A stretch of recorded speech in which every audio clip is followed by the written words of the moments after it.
Welcome back to the Prima webinars. I'm Ollie, and in this tutorial I'll be covering the new retail features in Prima.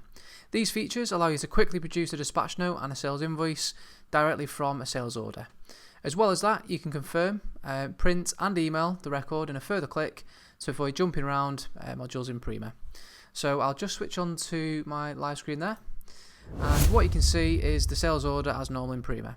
Now, the features that have been added in is the ability to create a dispatch note directly from the sales order here, and also in the header detail there's also the options to invoice and dispatch from here too. Now, the difference is if I jump into the summary, so the first one, if I use the option for create dispatch note just here and have that ticked, when I authorize the order, that'll then create a dispatch note ready for me to print off, do any picking, whatever I need to do for any goods that are in stock. So in this instance, I know for a fact these two are in stock, this one isn't, so it produce a dispatch note for me for these two items straight away. So the retail aspect, if the customer's there and ready, they can take those goods straight away. So if I was to authorize that now,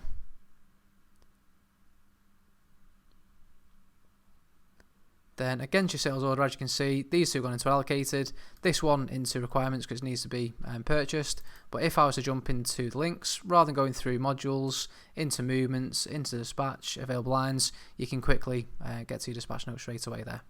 Okay, so that is option number one on the retail features. And the other ones, if I just jump into another sales order, is if I authorize the sales order as now, then what will happen is, as you can see, two items gone into allocated. You will need to go into movements dispatch to create that onto a note, and also this one will need to be purchased, put through onto a dispatch note, etc. as well. However, if I jump into header detail, I've now got the ability to dispatch available items just here. So what that will do is the two items I know for a fact I've got stock of, and as I can see on the previous screen there, the status is telling me there's two allocated that can be dispatched and they're available, and the other one of course isn't. Then what would happen here, I can hit dispatch available items, produces a dispatch note for me, and I can also print it straight away from here or email if I wanted to. So if I chose to print it to a printer, I'll just do print to PDF in this instance, hit start jobs. Of course I can view that report before doing so as well, and that then produces a dispatch note, dispatches it for you, and also then will provide you with a PDF print off as well. So as you can see, I've used the print to PDF there, so I'll just save that to my desktop on there. Okay, and similar sort of thing from the invoicing point of view. So once that's updated, if I jump onto the summary, I can now see the two items that are available have now been delivered. Now, moving back into header detail, I've now got the ability to invoice available items as well. So all that basically means is any item on this order, regardless of dispatch status, can be invoiced straight away. So in this instance, there's three items there that can be invoiced. None of them have been invoiced just yet.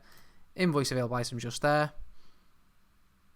From here again, I can start jobs. That'll then complete the invoice. That'll then print off, email if needs be to the customer. And that is then the invoice complete in the system too. So that's everything for today's session. If you've got any questions at all, feel free to ask away in the live chat. Otherwise, have a great weekend, and we'll see you next week.